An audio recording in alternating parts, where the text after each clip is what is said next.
Abra sua Bíblia no livro dos Salmos.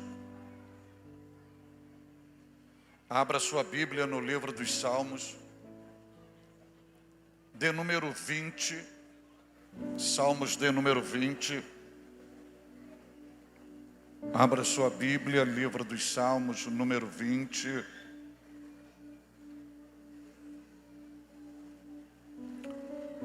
E no Salmo de número 20, qual é o versículo que você mais conhece no Salmo de número 20? Dá uma olhadinha para ele aí.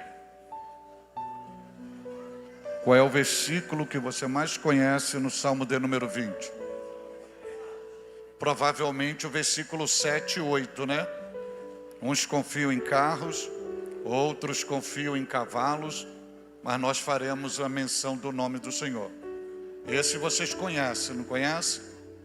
Então, porque vocês já conhecem o 7, nós vamos ler o versículo 1, porque o 7 vocês já conhecem. Então, nós vamos no versículo de número 1. Se você o achou, diga graças a Deus. Diz a Bíblia: o Senhor te ouça no dia da angústia, o nome do Deus de Jacó te proteja. Amém. Vamos ler junto este versículo? Digam todos comigo: o Senhor te ouça.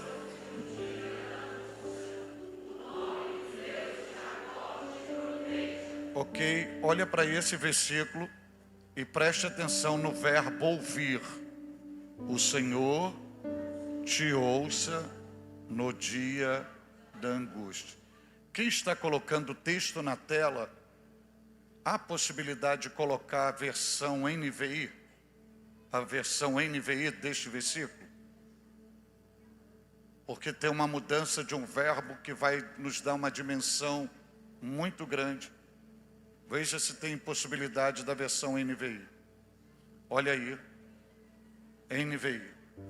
Que o Senhor lhe responda, que o nome do Deus de Jacó o proteja. Na Almeida Corrigida Fiel é o verbo ouvir. Na NVI é o verbo responder. Guarde bem isso: ouvir e responder. Por bondade, assentai-vos.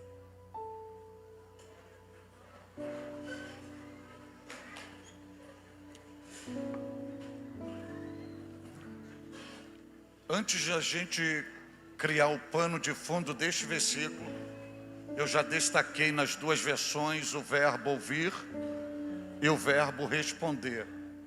Mas eu gostaria que você olhasse para este versículo. Veja se Deus está presente e ativo neste versículo. Veja se Ele está presente e Ele está ativo. Sim, você vai ver que o Senhor ouve e o Senhor protege. Agora veja se Deus está presente e ativo de uma forma uniforme ou de uma forma multiforme, de acordo com a sabedoria para a sua revelação. Veja se na parte A do versículo o Senhor está presente e ativo, se revelando como o Senhor. Vê se Ele já está aí como o Senhor. Agora veja se na parte B do versículo, o mesmo Deus que está presente e ativo, veja se Ele está como o Deus de Jacó. Na parte A é o Senhor, na parte B já é o Deus de Jacó. É a mesma pessoa com a multiplicidade de revelação. E a gente vai entender um pouco isto aqui.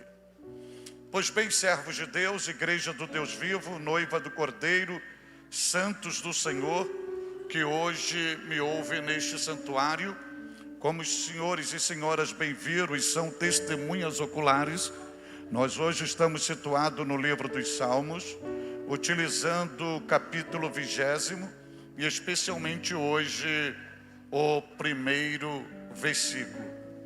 Este salmo, os senhores já sabem, mas não custa lembrá-los, é um louvor, é uma adoração, é uma melodia, é um cântico, porém, ele é um pouco mais de tudo isso. Ele é uma exposição de fé, e além de uma exposição de fé, ele é uma oração intercessória, que você pode chamá-la de cobertura espiritual. Esta expressão que nós lemos hoje, e a objetividade da literalidade deste salmo, é uma ministração de cobertura espiritual por meio de oração que o povo fazia em favor do rei antes dele sair ao campo de batalha.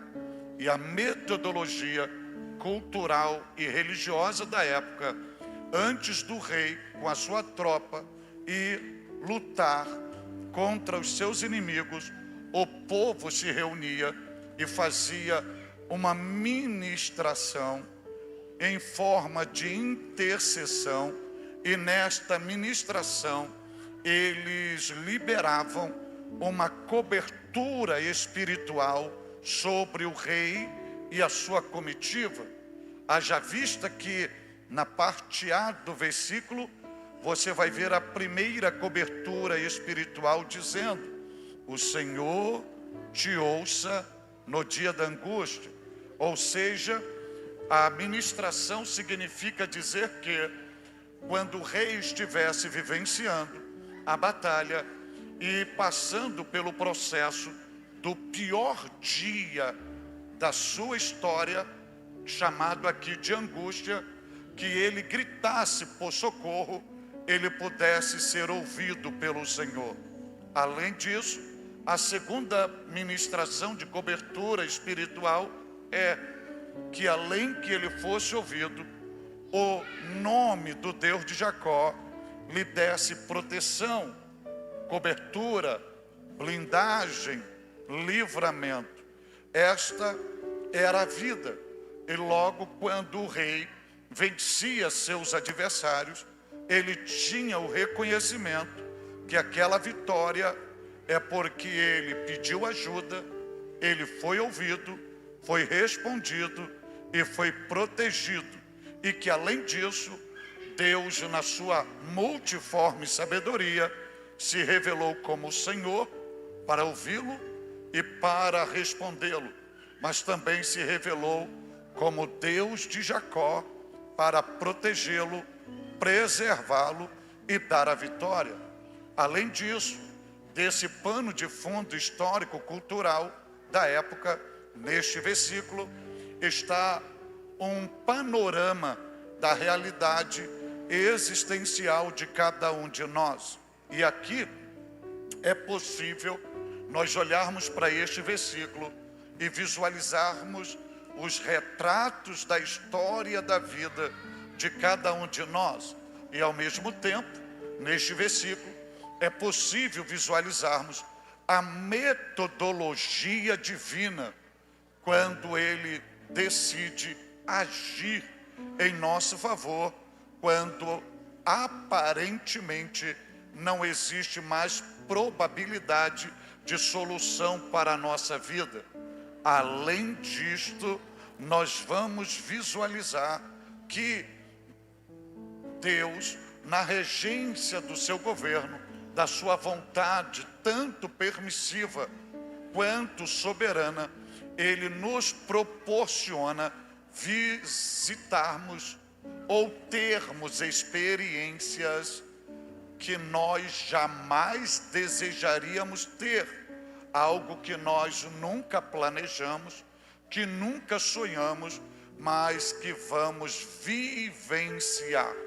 Haja vista, se vocês puderem manter a sua Bíblia aberta, porque eu vou fazer uma ministração expositiva, e eu gostaria que você confrontasse, comparasse o que eu estava falando a partir de agora, e olhe para o versículo de número 1, veja se no versículo de número 1, você vê o dia da angústia. Vê se você vê o dia da angústia no versículo. você vai ver ali: o Senhor te ouça no dia da angústia. Então existe o dia da angústia. Existe o dia da angústia. A palavra angústia, nesse texto, na originalidade veterotestamentária, expressa uma ideia de dificuldade, expressa uma ideia de adversidade e expressa uma ideia de aflição.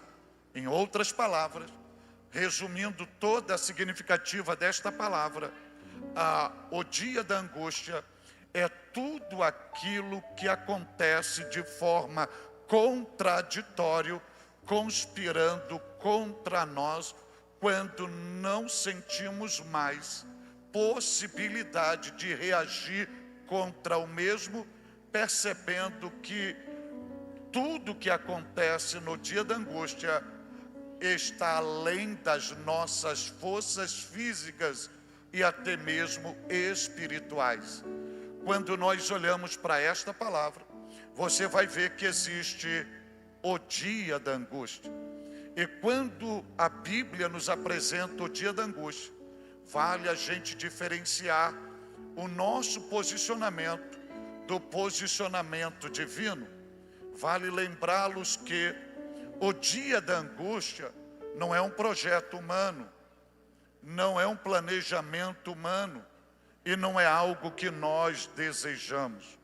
Por exemplo, para você entender o dia de angústia, quando um casal decide aliançar-se de forma matrimonial e que eles vão fazer o projeto da estrutura da vida conjugal deles, eles projetam tudo, menos o dia da angústia.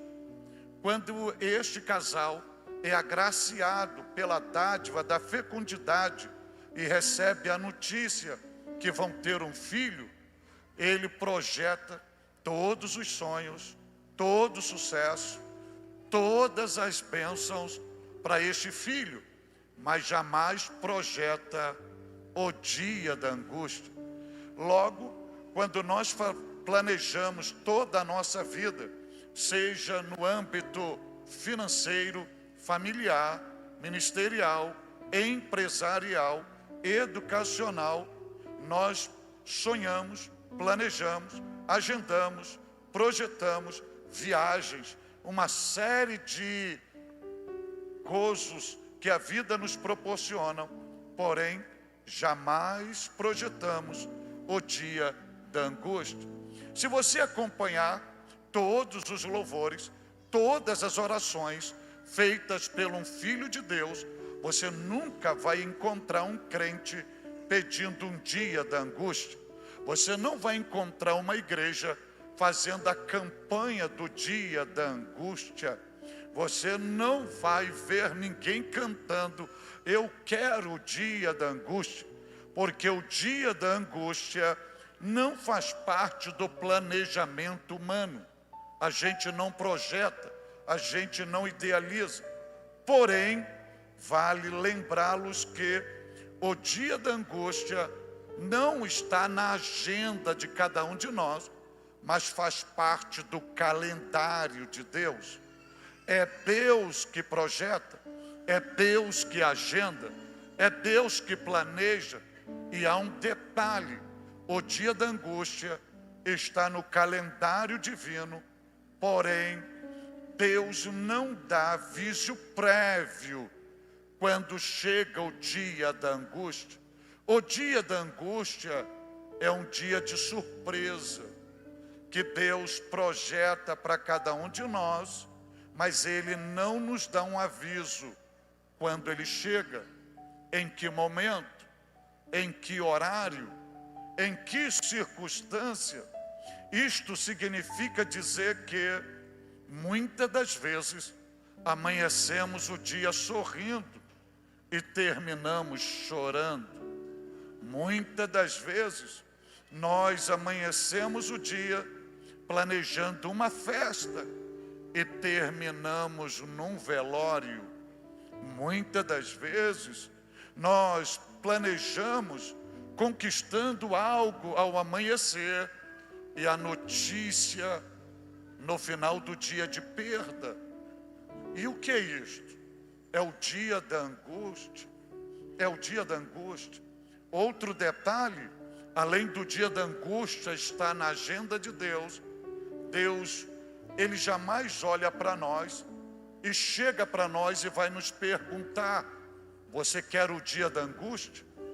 Você aceita o dia da angústia? Você está preparado para o dia da angústia? Você tem estrutura para o dia da angústia?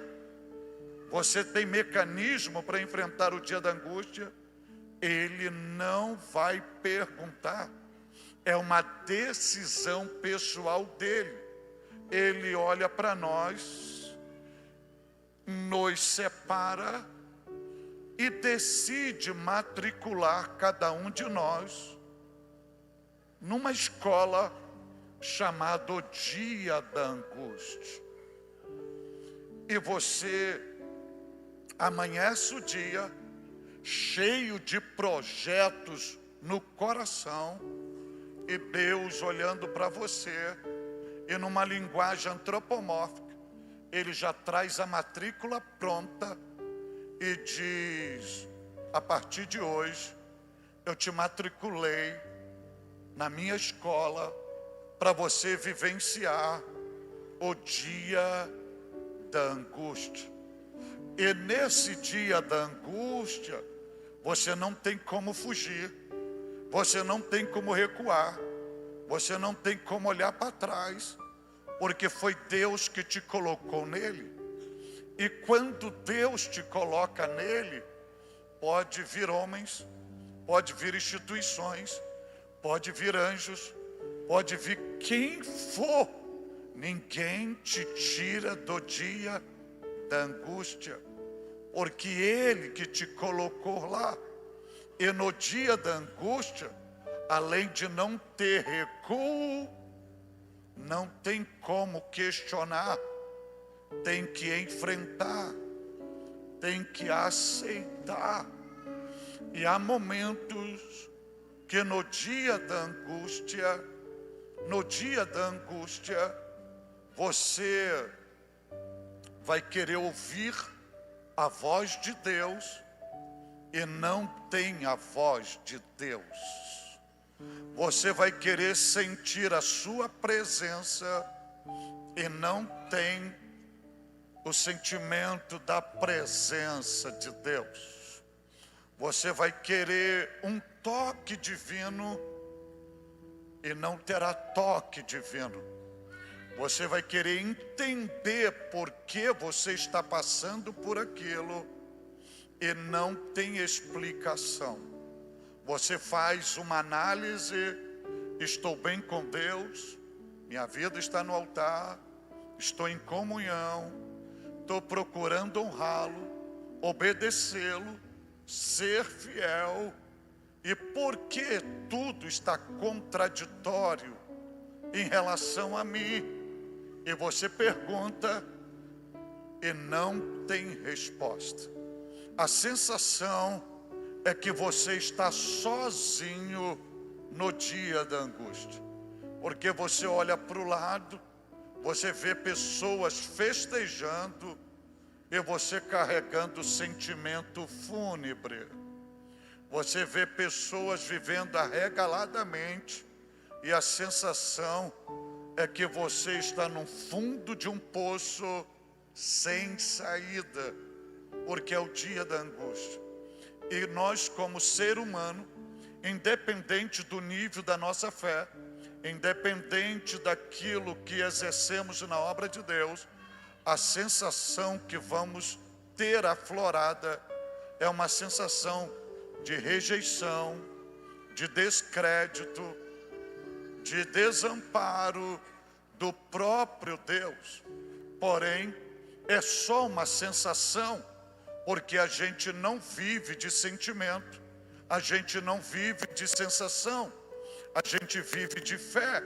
E a gente precisa entender que o dia da angústia é o momento que Deus nos matricula na sua escola para nos provar. E você sabe muito bem você que já estudou e que é estudante, que antes da prova, o professor está próximo, o professor explica, o professor comunica, o professor relaciona. Mas no dia da prova, ele está em sala de aula, você pode fazer a pergunta que você quiser, que não tem resposta, que não fala, mas ele não falar não é sinônimo que ele está ausente, porque ele não fala, mas os olhos dele estão contemplando tudo, e além de estar contemplando tudo, ele não dá resposta, mas ele está na sala de aula. Ele não dá explicação, mas ele está acompanhando cada movimento seu. Porque Deus não é covarde, Deus não é injusto, Deus não é igual aos homens. Ele te põe na escola da provação, mas Ele não vira as costas, Ele não vai embora, Ele não te deixa, mesmo que você não o veja, mesmo que você não o perceba, mesmo que você não o sinta, mesmo que você não tenha a resposta que gostaria de tê-la, mas Ele está ali, olhando tudo, te observando. Então acredite, você não está desamparado ou desamparada, ou sozinho ou sozinha, neste dia de angústia. Ele está aí, mesmo que você não esteja vendo.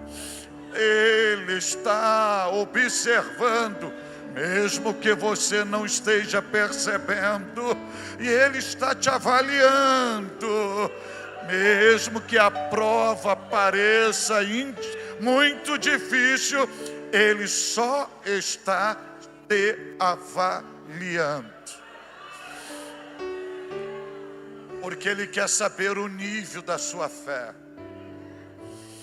a dimensão da sua espiritualidade, a estrutura que você possui, o nível da sua resistência. E com isto, nessa escola que Ele nos dá no dia da angústia, Deus Ele vai usar a sua multiforme faceta, ou a sua multiforme sabedoria, e dentro dessa escola chamada dia da angústia, Ele vai se comportar ou se revelar de três formas diferentes. Três formas diferentes. Uma delas, Ele vai se apresentar para nós como um agricultor de oliveiras, como um plantador de oliveiras e colhedor de azeitonas. E quando o colhedor da azeitona, ele colhe o fruto das oliveiras, que ela está viçosa, o colhedor chega para ela e vai tirá-la do ramo, sem nenhuma palavra direcionada a ela. Ele apenas vai e a colhe, e não diz para ela para onde ela está indo, não diz o que vai fazer com ela. E Ele a leva para triturá-la, sem avisá-la que ela está sendo triturada. E Ele vai triturando a azeitona. Covardia, injustiça, punição, ou porque Ele enxerga na azeitona o que a própria azeitona não consegue enxergar em si mesma. Porque quem não conhece de azeitona, só vê o fruto, só vê o fruto. Mas quem a conhece nos mínimos detalhes, sabe que dentro dela tem um óleo mais valioso do que ela mesma. que é o azeite. E você sabe que o azeite tem mais valor do que a própria azeitona. E quando ele vai te triturar, é porque ele enxerga em você aquilo que o teu cônjuge não consegue ver, aquilo que os teus familiares não conseguem ver, aquilo que os teus vizinhos não conseguem ver, aquilo que a tua igreja, teus irmãos de fé, teu líder não consegue ver, nem você consegue ver, porque ele colocou algo ali.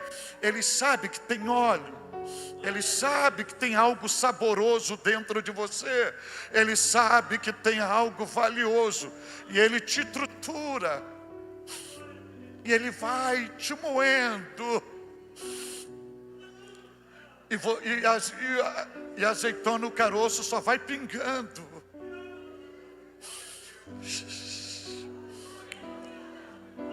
Ela só vai derramando óleo. Porque quando Deus te coloca na escola da provação no dia da angústia, Ele não te coloca porque você está seco. Ele te coloca justamente porque você tem conteúdo. E Ele quer extrair aquele conteúdo, porque aquele conteúdo é valiosíssimo.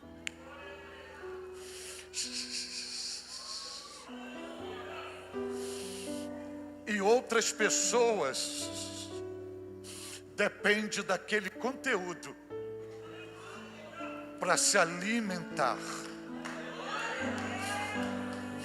É na sua experiência, é na sua dor, é na sua provação que muitos são alimentados na fé, que não desistem, que perseveram e que seguem em frente.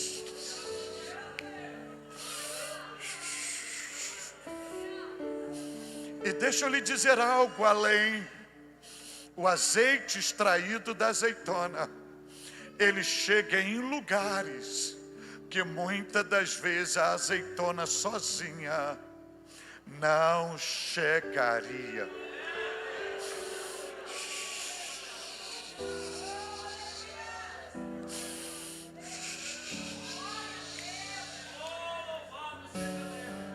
Glória a Deus. Glória a Deus. Mas tem outro momento que Deus decide mudar a revelação. Aí Ele vai usar a revelação de João 15, quando Jesus diz: eu sou a videira verdadeira e o meu Pai é o agricultor. Aí Ele se revela como um viticultor. E para você entender isso, eu vou colocar o modelo de Jesus, para você entender o que eu estou falando. Jesus no Getsemane, o Getsemane não era um jardim de videiras, era um jardim de oliveiras. Só que Jesus diz: eu sou a videira. Só que Ele não vai sofrer em um jardim de videiras, Ele vai sofrer agonia e sentir o sabor da morte da cruz num jardim de oliveiras. E Ele agonizando, a Bíblia vai dizer que os poros dele dilatam e vai sair dos poros dele sangue misturado no suor. O que é aquilo? É a vide, é o fruto da vide sendo esmagado em um lagar.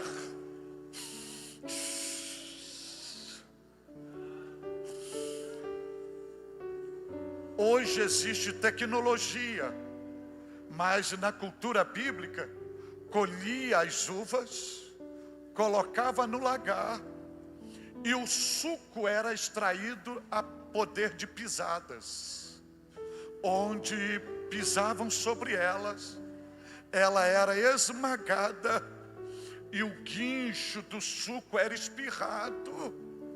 E quantas das vezes nós na escola da angústia nos sentimos esmagados, pisados, e os nossos guinchos espirram em forma de gemidos, em formas de ai. E muitas das vezes, por que, ó Deus? Muitas das vezes, até quando, ó Deus? Muitas das vezes, não aguento mais. E às vezes, nem questionamento, e nem gemidos expressos, mas gemidos internos, que só o Espírito Santo ouve. Você é esmagado e por dentro,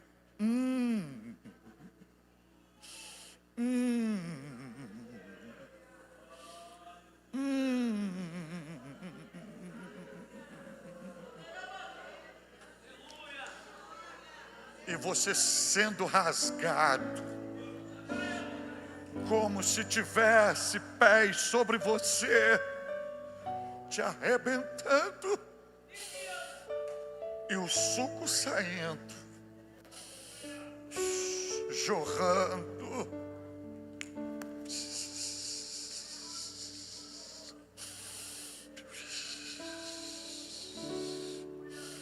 Aí você me diz, por que Deus faz isso comigo ou conosco? Porque Deus não extrai nada de palha seca e de fruto seco. Até você, se você for colher uma laranja ou comprar uma laranja e os gomos estiverem secos, você não ingere, você descarta. Você, para tirar um suco da laranja, você escolhe a mais saborosa, a mais suculenta, a mais doce, porque mesmo que ela tiver azeda, você não quer. Assim é Deus. Quando Ele nos matricula na escola do dia da angústia, é que Ele sabe o que nós carregamos. Ele sabe o que pode extrair de nós. E Ele sabe o que encontrar em nós. Então você não está passando por isso por falta de fé, porque você negou o Senhor, porque você traiu o Senhor. É porque você tem algo que Ele pode extrair de você, que a pessoa que está ao seu lado ainda não tem.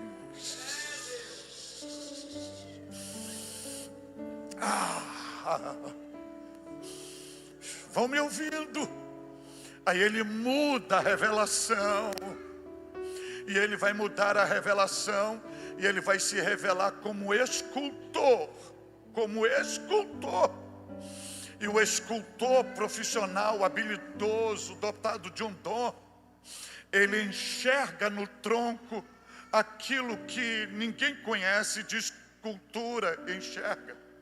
O escultor, ele pega um tronco cascudo, torto, que para nós tem que ser descartado, ou queimado, ou apodrecer no lixão. E o escultor pega aquele tronco cascudo e torto, e quando ele pega, é que já existe uma obra-prima formada na sua mente. Mas quem olha de fora, só vê um tronco torto e cascudo. É assim que muitas das vezes amanhecemos e achamos que o dia vai ser ensolarado, tudo correndo bem. Aí Deus diz, hoje é o dia da tua escola. Eu vou me revelar como escultor. E aí o escultor, ele pega a sua talhadeira e vai tirando as cascas. É Deus conosco na escola da aprovação, tirando os excessos, tirando as cascas.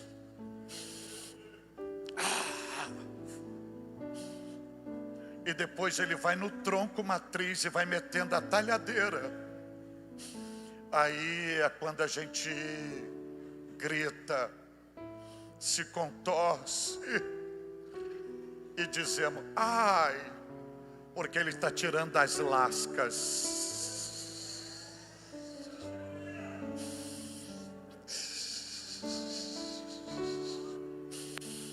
E quem está de fora não entende nada disso. E Ele vai batendo, batendo, batendo. E a gente parece que aquilo não vai terminar. Mas Ele está lá, batendo. Mas na mente dele já existe uma obra-prima. Ele está batendo.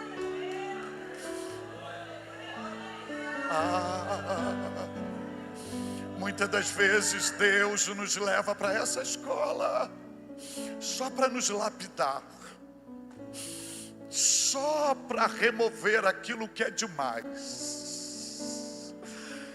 porque Ele decide imprimir em nós a imagem do seu Filho. E para Ele imprimir em nós a imagem do seu Filho, tem que arrancar as cascas, tem que dar formato em nós. E Ele vai formatando o nosso caráter, vai formatando a nossa maturidade, vai formatando a nossa espiritualidade, vai nos dando experiência com Ele. E a gente precisa entender que o escultor está lá, batendo na madeira, mas ele não perde o controle da madeira.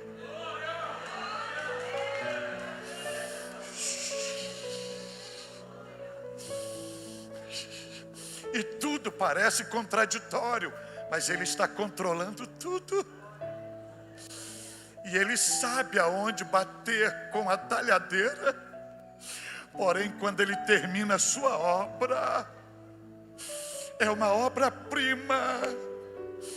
E aquele tronco de madeira tinha um valor, mas a obra-prima já tem outro.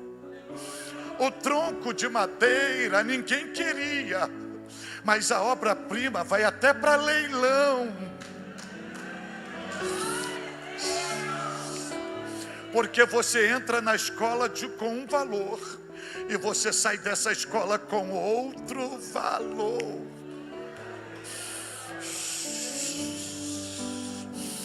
Outro detalhe, por mais que Ele esteja tirando o excesso, Ele está trabalhando no tronco de madeira. Você precisa entender que, apesar de tudo, Ele está trabalhando em você. Ele está trabalhando em você. Glória a Deus, glória a Deus, glória a Deus.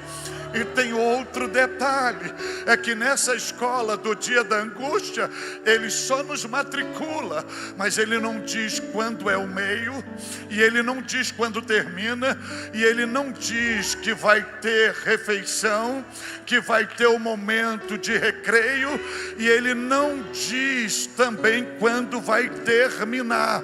Ele diz também, não vai ter férias. Ele não diz, Ele só diz, entra, está matriculado, vai estar matriculado. E você vai ter que caminhar, e sem saber o que vem pela frente. E você vai andando, e você parece que nunca vai terminar. Não vai terminar essa faculdade, não vai terminar essa prova, não vai terminar essa escola, porque Ele não diz. Ele só diz assim, começou, mas Ele não diz quando vai terminar. E por que Ele não diz quando vai terminar?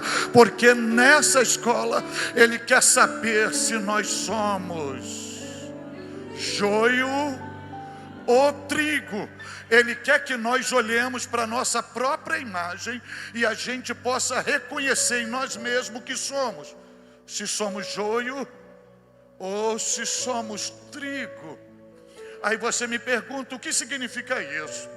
Os entendidos no assunto dizem que o grão do trigo e o grão do joio aparentemente são similares. A diferença está quando são triturados. Porque o joio, quando é triturado, ele se torna veneno. Não pode ser ingerido pelo ser humano porque se torna veneno. E o trigo, quando é triturado, ele se torna matéria-prima para fazer pão, para alimentar o faminto. Aí Deus nos leva para a escola da provação, para a gente entender se somos joio ou trigo. E o que é a revelação do joio? Quando se torna veneno, são aquelas pessoas que se dizem crente, que estão dentro da comunidade cristã, mas não entendem o processo, que acham que estão seguindo a Jesus, mas nunca tiveram uma experiência pessoal com Jesus, nunca conheceram Jesus. Aí quando são matriculados, se revoltam, murmuram, reclamam, blasfemam, querem abandonar o Senhor, viram as costas para Ele, acusam de injustiça, de falta de amor, de compaixão, de misericórdia, vão para a lama, vão para o álcool, vão para o mundão. Que Deus é esse? Aí ele está revelando para si mesmo: nada mais sou do que joio, porque ninguém pode se alimentar da experiência dele, porque é veneno. Mas quem é trigo, que está sendo triturado, mesmo sem entender nada, mesmo doendo da forma que está, mesmo tendo tudo para atraí-lo, para abandoná-lo, para negá-lo, tira a força da fraqueza para dizer: te louvo, Senhor, te agradeço, ó Deus, o Senhor é bom. Eu não sei, não estou entendendo nada do que está acontecendo comigo, mas Tu és fiel, Tu és compassivo, Tu és misericordioso. O Senhor socorre, o Senhor ampara.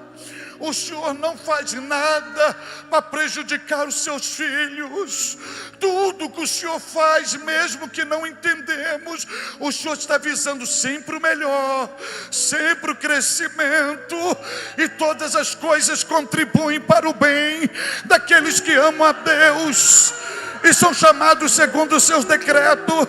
Provavelmente essa pessoa que está do seu lado, provavelmente um membro da sua família, provavelmente um membro da igreja, está de pé até hoje, porque não desistiram, porque veio a vontade de desistir, e olhou para você que é trigo, e disse: se ele passou, eu vou passar, se ela suportou, eu vou suportar, se ele aguentou, eu vou aguentar, se ele triunfou, eu vou triunfar, se ele saiu dessa, eu vou sair, se saiu desse CTI, eu também vou sair, se teve um diagnóstico médico ao contrário, que me sentenciou à morte, ela também teve, e está viva, eu vou dar a volta por cima.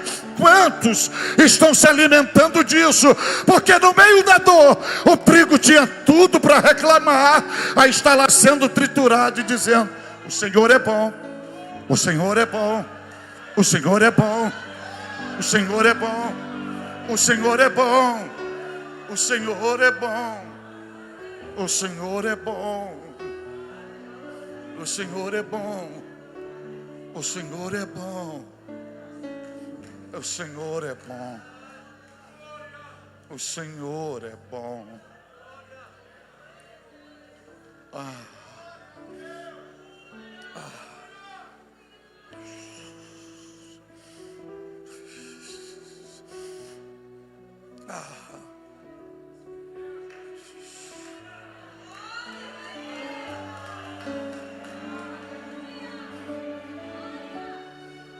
Glória a Deus. Glória a Deus. Eu não vou mandar você levantar a mão, porque eu não faço isso nas minhas ministrações. Eu não vou mandar você dar glória a Deus. Eu não vou mandar você dizer aleluia.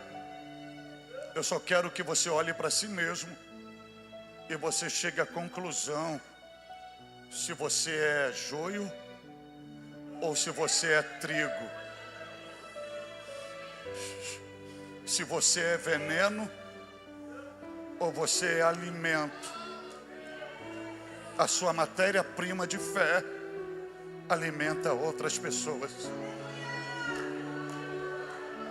Tem pessoas que não desistiram por causa de você.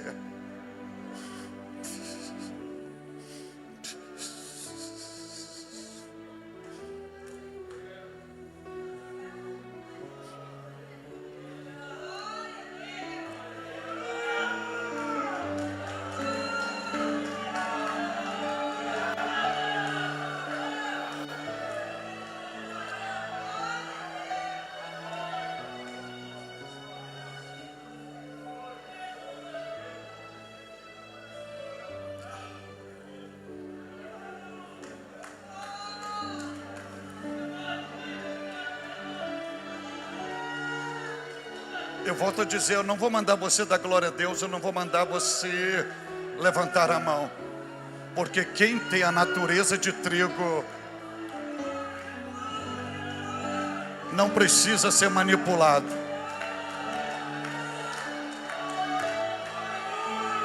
Consegue em meio à dor, em meio à prova, adorar. Glória a Deus.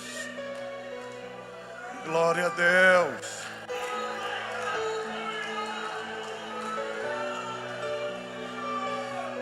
Deus seja louvado.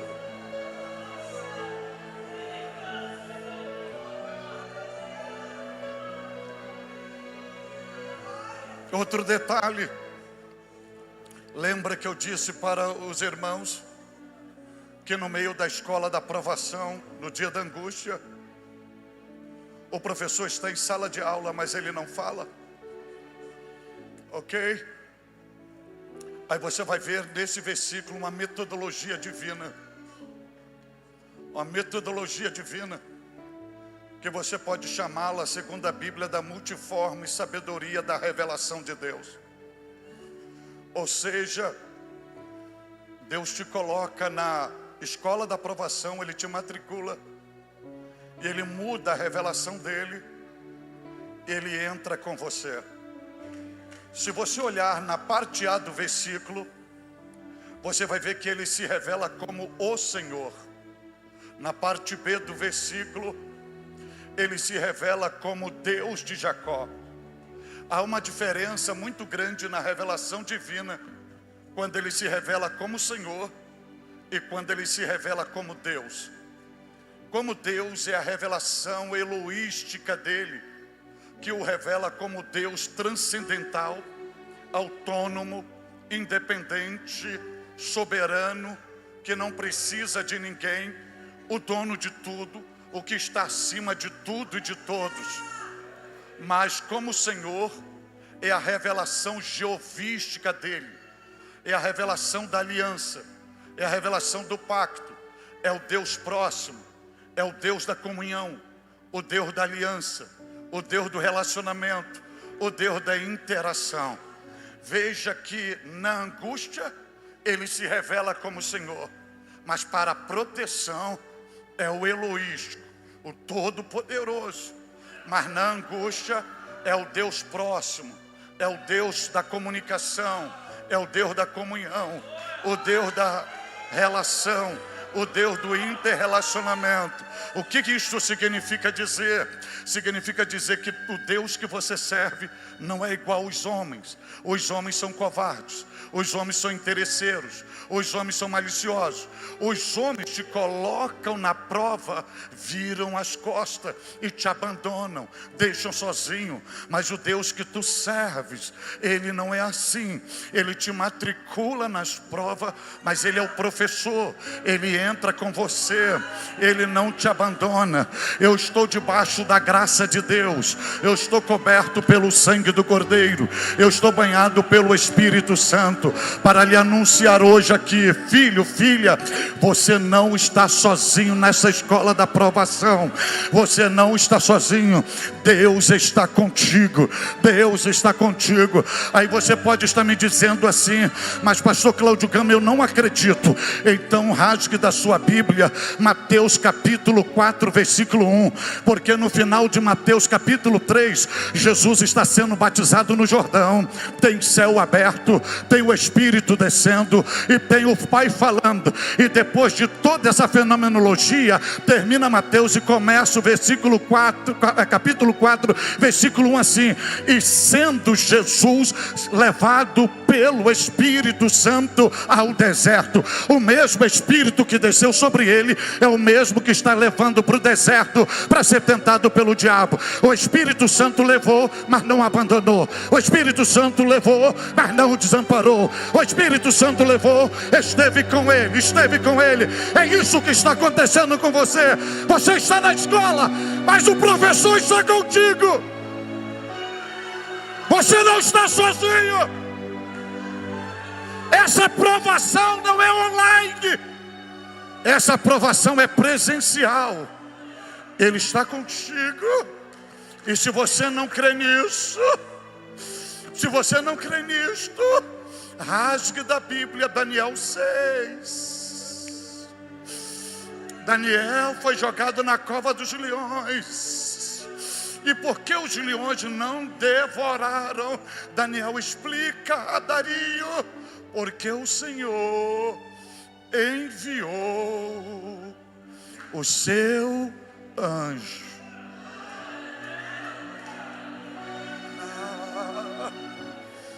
Se você não crê nisso, rasgue da Bíblia a fornalha de Sadraque, Mesaque e Abednego, onde a autoridade maior diz: lançamos 3, mas vemos 4. Lançamos 3, mas nós estamos vendo 4. Para os outros você está sozinho, mas não está sozinho, porque quem abriu os olhos da fé vai ver que aí tem alguém contigo, colhendo as suas lágrimas, sentindo a sua dor, passando por tudo que você está passando. Se você não crê nisto, rasgue da Bíblia Isaías 43, 1 e 2. Se passares pelas águas,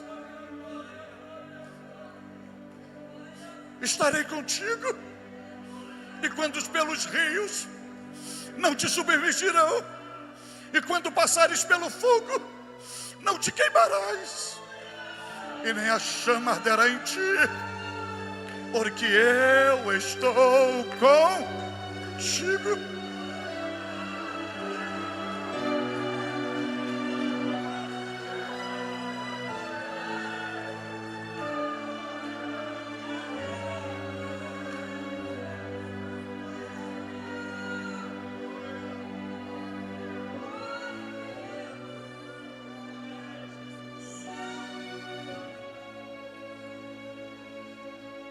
Aí você acha que está sozinho, mas Ele está lá contigo. Só que você fala, e a sensação que Ele não está te ouvindo. Aí vem um segredinho no meio desse versículo: o Senhor te ouça no dia da angústia. E nessa escola do dia da angústia, a sensação que a gente tem é que a gente está falando sozinho. E deixa eu falar algo aqui. Há momentos que aflora um pensamento, diz: para que orar? Se não tenho resposta. Outro momento é: já esgotei todas as minhas palavras, eu não tenho mais o que dizer. Isso não é desvio, isso chama-se limite humano.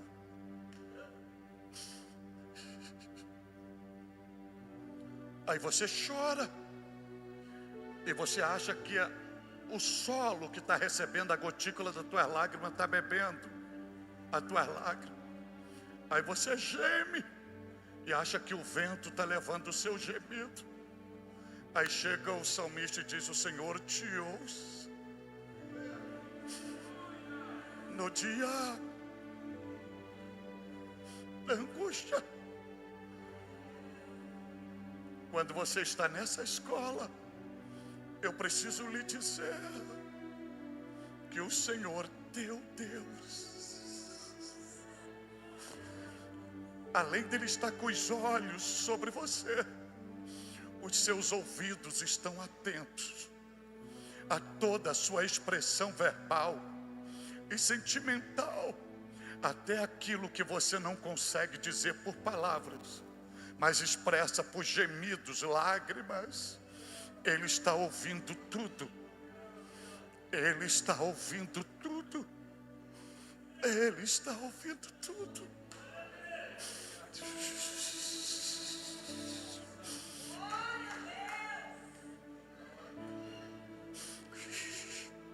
E para você não pensar que é coisa da minha cabeça, eu vou pontuar o que eu estou falando num versículo que você conhece muito, que é o Salmo 40, versículo de número 1. E veja o que o Salmo 40 vai nos ensinar. Esperei com paciência no Senhor. Isso você já sabe, ok? Só que esse verbo esperar na originalidade veterotestamentária é esperar e esperando. Parece um paradoxo, mas não é. O que significa? É uma espera em cima de outra espera. Você esperou, nada aconteceu. Ao invés de desistir, você continua esperando. A Bíblia chama isso de perseverança. Você continua esperando. Aí deixa o Salmo 40, versículo 1 aí. Aí diz assim ao salmista: esperei com paciência no Senhor. Aí o que ele vai fazer? Aí tem duas expressões antropomórficas do Senhor. Tem o verbo inclinar e o verbo ouvir. Aí você está lá, na escola da prova, achando que está abandonado, está sozinho, e você não desistiu, você está esperando. Aí o que Deus faz? Ele se levanta e vai na sua direção, onde você está sendo provado. Aí vem a segunda parte do versículo: se inclinou para mim. Numa linguagem humana, sabe o que é inclinar? É pegar a parte superior do corpo e fazer assim, ó. Eu estou vendo tudo. Eu sei de tudo. Estás debaixo dos meus olhos. Aí vai dizer o salmista: ele não só inclinou para mim, mas ele ouviu o meu clamor. Esposo, esposa, você que põe o seu cônjuge para dormir, para não vivenciar a sua dor, e passa a noite toda gemendo e vendo o dia amanhecer e as lágrimas jorrando, o Senhor te trouxe hoje para lhe dizer: eu estou vendo e estou ouvindo, estou ouvindo e estou vendo, eu estou vendo, estou ouvindo, eu estou ouvindo e eu estou vendo, eu sei de tudo que está acontecendo. Glória a Deus, glória a Deus. Ele está te ouvindo, Ele está te ouvindo. Vale a pena clamar, vale a pena orar, vale a pena interceder, mesmo que tudo pareça que o céu é de bronze, a terra é de ferro. Ele está te ouvindo, Ele está te ouvindo, Ele está te ouvindo. Agora ponha o Salmo 20, versículo 1, na versão NVI, porque tem a outra metodologia divina, tem outra metodologia divina, porque há uma diferença entre escutar e ouvir, entre escutar e ouvir, é totalmente diferente. Então ponha no Salmo 20, versículo 1, a versão da NVI, veja se está escrito na versão NVI, que o Senhor te responda no dia da angústia. Porque qual é a diferença de escutar e ouvir? Você escuta, mas não reproduz, não reage. Você escutou como se nada tivesse acontecendo. Mas ouvir, você armazena, você absorve, e há um mecanismo que mexe no você, que leva você a uma reação. Ou seja, a ação provoca uma reação. Já ensina a lei da física. É Deus conosco. Ele ouve. A nossa ação é falar, rogar, orar, pedir. Aí Ele ouve, aí tem a reação. E qual é a reação? Aí Ele diz, te responda no dia da angústia. Agora deixa eu lhe dizer algo para você.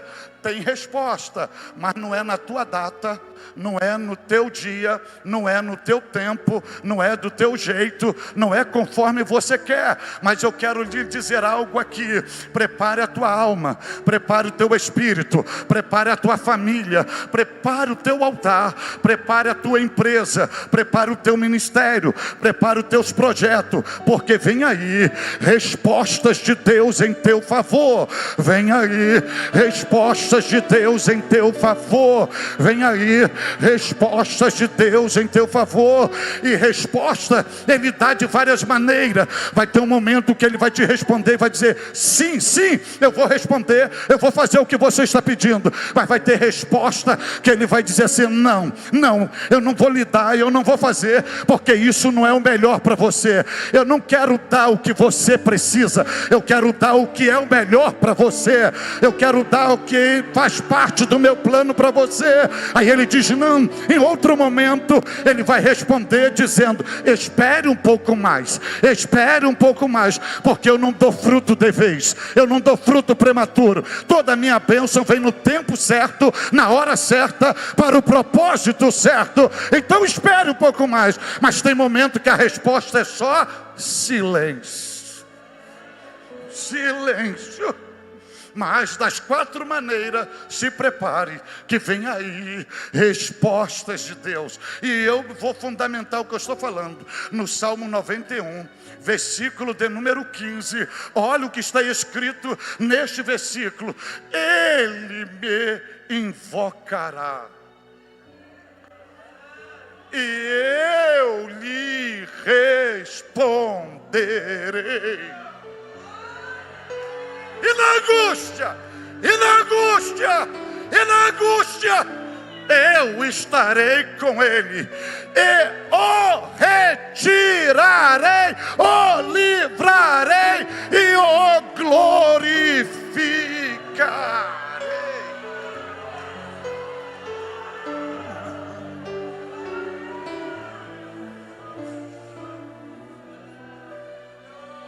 Para que eu possa liberar vocês, para que eu possa, volta ao Salmo 20, versículo 1. E eu vou liberar vocês. E eu vou dizer para vocês o que vai acontecer com vocês a partir dessa ministração. O Senhor te ouça. Quando? Agora olha para um detalhe. Vê se o dia está no singular ou está no plural. Está no singular. Então não são dias de angústias, é só o dia da angústia. Não são vários dias, é apenas um dia. Tudo que você está passando na mente de Deus é apenas um dia. Mas ouça-me aqui, porque eu tenho uma palavra nova, profética, para a tua vida, do que Deus fará com vocês a partir dessa ministração. O dia tem início, tem meio e tem fim. Então não são dias, é apenas o dia. E eu estou autorizado por Ele para lhe anunciar que no calendário dele, esse dia já está marcando 23 horas, 59 minutos, 50 segundos E falta 10 segundos no relógio de Deus para terminar esse dia da angústia. Deus está me autorizando a dizer que você não morrerá no dia da angústia. Deus me trouxe hoje aqui para anunciar: filho, filha, hoje finda o dia da tua angústia. Hoje cessa teu sofrimento. Hoje eu enxugo do teu rosto todas as lágrimas. Hoje eu passo bálsamo em todas as feridas. Hoje eu mudo a sua história. Hoje cessa, se prepare, que vem um novo dia, vem um novo tempo, vem uma nova estação, vem uma nova fase, vem novo clima, vem algo novo que teus olhos não viram, que teus ouvidos ainda não ouviu e que nem chegou no seu coração, mas Deus preparou para você. Prepara-te, prepara-te, porque hoje cessa esse dia da angústia.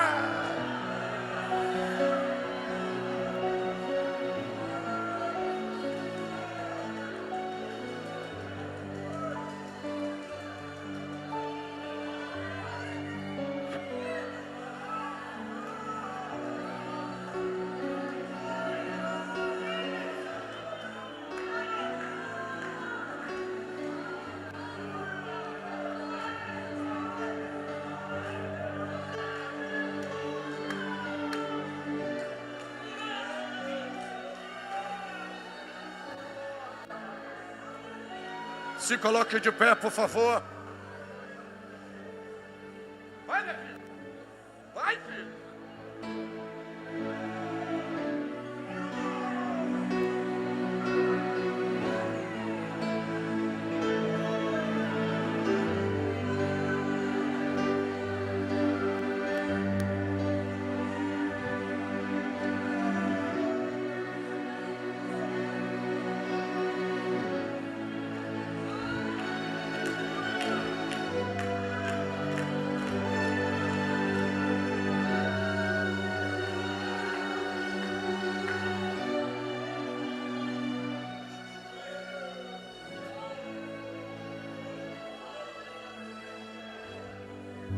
Quantos me ouvem hoje aqui, que chegaram aqui fragmentados, sem perspectiva de dias melhores, que não acreditam mais em si mesmos, enxerga seu futuro numa sepultura? Quantos que não entenderam lapidar o processo de Deus e viraram as costas e foram embora? Mas hoje, pela graça do Espírito Santo, estão aqui. E tudo hoje pode se fazer novo, desde que você reconheça que Jesus é o único caminho, a única verdade, a única vida, e que ninguém vem ao Pai a não ser por Jesus, e que Ele é o único mediador entre Deus e os homens. E se você quer viver o novo de Deus, uma qualidade de vida, só existe uma opção: reconhecer que Jesus é o Cordeiro de Deus, o Salvador da humanidade. E eu quero lhe convidar agora, alguém entre nós, não evangélico, afastado do Evangelho, que deseja Jesus como seu Senhor e Salvador. Se você o deseja, levante uma das suas mãos como um sinal. Eu quero orar por você hoje aqui. Há alguém entre nós que deseja Jesus como seu Salvador. Levante uma das suas mãos. Eu quero orar por você hoje, porque a tua alma é preciosa para Deus, e a tua alma vale preço de sangue. Um homem inocente morreu em teu lugar. Há uma pessoa para Jesus. Deixa eu lhe dizer algo aqui. Se tem alguém afastado do Evangelho hoje me ouvindo, eu não te aconselho você voltar para casa sem uma aliança com Jesus, porque a última trombeta pode tocar esta noite, e você corre o risco de ficar para trás e receber a marca da besta. E ao receber a marca da besta, você vai ter que cultuar o anticristo, a trindade satânica, e no juízo do trono branco, Deus cobrará mais de você do que de um ímpio, porque você conhece a verdade. Há alguém para Jesus hoje aqui? Levante uma das suas mãos, nós vamos orar por você. Há alguém que deseja Jesus como seu Salvador? Se não há, Deus te abençoe abundantemente. Eu vou pedir a nobreza dos senhores e senhoras que se assente novamente. Olha aí, o Espírito Santo é tremendo. É possível trazê-lo aqui? Porque congresso missionário tem que ter salvação de almas. É o poder profético da palavra de Deus. Eu acho que vocês não se alegram com salvação de almas.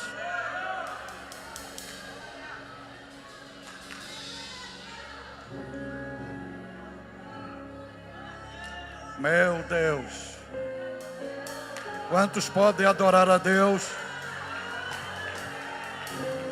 Se tem mais alguém, venha correndo agora. Se tem mais alguém que queira Jesus, venha correndo agora, exatamente agora. Você afastado do Evangelho, você não evangélico, venha a Jesus, vem exatamente agora. Vem.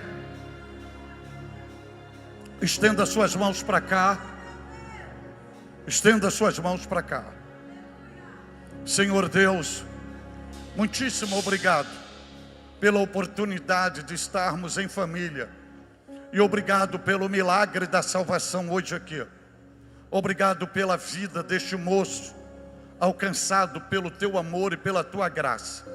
Eu rogo agora que toda maldição seja quebrada sobre ele. Que toda ação orquestrada pelo diabo seja desfeita na vida dele. Lança seus pecados e transgressões no mar do esquecimento. Firma seus pés na rocha e faça dele um instrumento poderoso nas tuas mãos. Venha cobri-lo com o sangue do Cordeiro.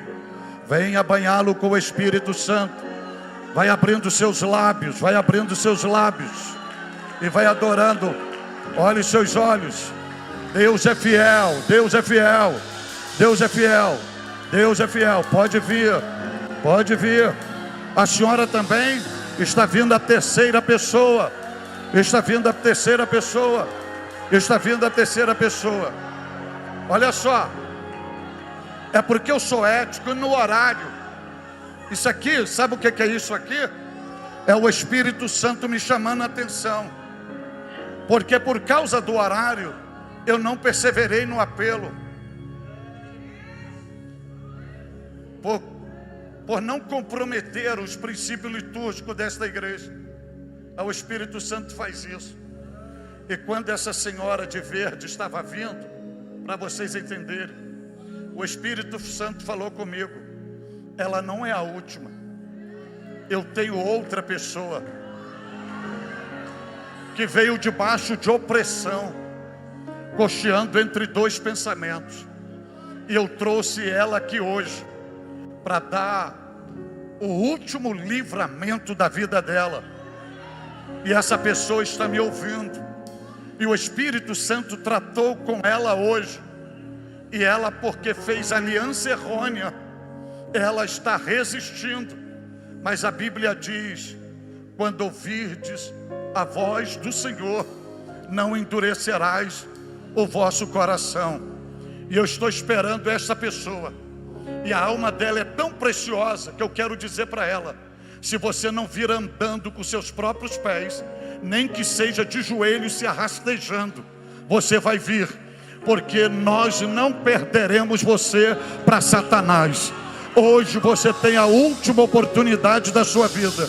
Onde está você agora? Onde está você agora? Saia da onde você estiver, da situação que você estiver, porque eu não quero saber o que você fez, o que você faz, o que anda fazendo. O que eu quero saber é que você tem uma alma e ela vale preço de sangue. Está vindo, olha aqui, querido. Olha aqui, ó, olha a cena. Olha a cena. Não há nada que pague isto. Eu acho que vocês têm motivo para adorar a Deus. Eu acho que vocês têm motivo para adorar a Deus.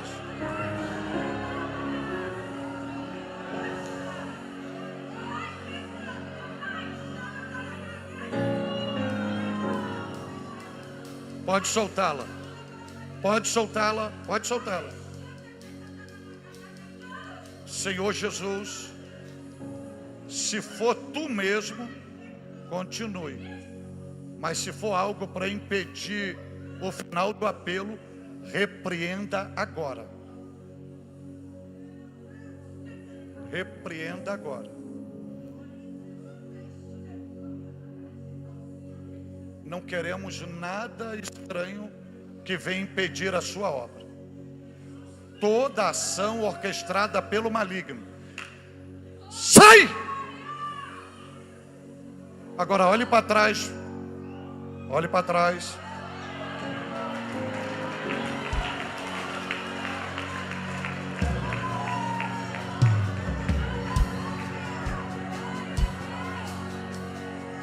Pode soltar, irmã, pode soltar, não se preocupe não. Conte quantas pessoas tem aqui na frente. Conte quantas pessoas é que eu tenho aqui na frente. Conte, por favor. 5. 5 é o número da graça. Então eu vou liberar uma palavra no mundo espiritual. Tanto ao divino quanto ao satânico. Acabei de fazer o apelo, obedecendo a voz espiritual. Senhor Jesus, obrigado. Satanás, perdeste a batalha. Achaste que ia impedir.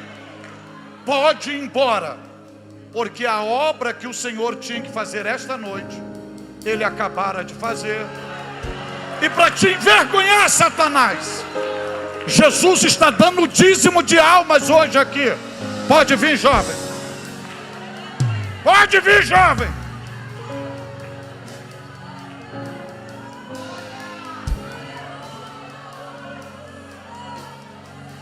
Deixa eu dizer algo para vocês.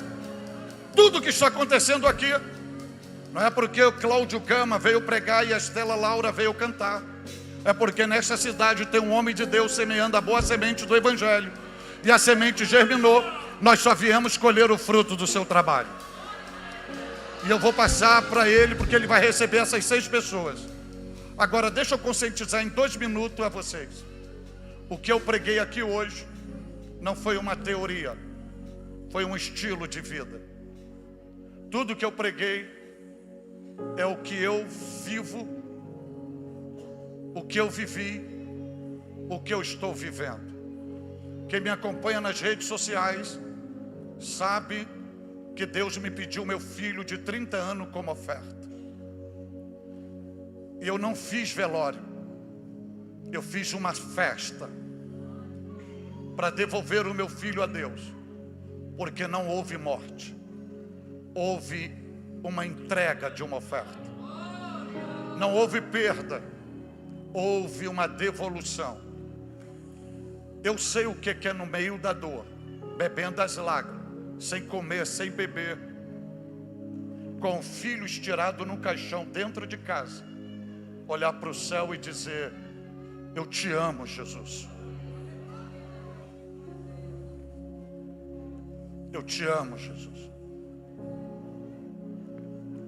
Venho marcado pela dor. É uma dor que não passa. E por causa disso, para dar resposta, eu escrevi alguns livros. Dentre eles, esse aqui, Abrindo o Coração para Não Morrer do Coração.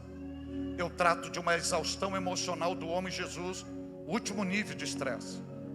Outro, Tira minha alma da prisão. Trato da depressão de Davi. Depressão não é demônio, é uma doença, tem tratamento. E no meio do luto, eu escrevi este aqui: porque Deus permite Satanás tocar em você. Há um decreto no Novo Testamento que o inimigo não lhe toca, mas em Jó 2,7, Deus autorizou Satanás ferir, tocar em Jó. E as mesmas qualidades que Deus dá de Jó ao diabo são as mesmas qualidades de um nascido de novo no Novo Testamento. Investimento, punição ou crédito. Só fomos ensinados a ter fé em Deus, mas ninguém nunca nos ensinou que Deus tem fé na nossa fé, ao ponto de permitir Satanás pode tocar, porque eu sei que é capaz de passar por tudo e não vai negar o meu nome. Esse livro está ali. Por fim, 5 passos para se tornar o pregador pentecostal eficaz. Esses 4 livros, ele tem o objetivo de cumprir um propósito e realizar o sonho do meu filho. Ele pastoreava comigo numa comunidade carente na área de risco, no município de São Gonçalo, Rio de Janeiro, indo tirar 2 lóbulos do pulmão contaminado pela enfermidade. Ele me chama e diz: eu não sei se eu vou sair vivo ou morto lá de dentro. Os médicos não podem me curar, meu pai. Eu quero lhe fazer um pedido, meu pai. Estou pensando que ele vai me pedir para cuidar da esposa e do filhinho de 3 anos. Ele me pede: o senhor constrói uma igreja para aquele povo? Eu, sem nenhum recurso, assumi um compromisso com ele. Nós estamos num campo missionário, num desafio, numa comunidade de área de risco. E agora temos que colocar as janelas e as portas, orçado em R$50 mil. E é por meio desses livros. Então esses livros estão sendo usados por uma psicóloga em Santa Catarina, numa abordagem de TCC, e está obtendo um êxito extraordinário. Está ali na saída. Está com o pastor Luciano. E a boa notícia: você pode levar um livro desse. Esse Abrindo o Coração tem 298 páginas. Ou seja, 2 centavos de livro. A página, 2 centavos. Você já imaginou parcelar 2 centavos em 5 vezes no cartão?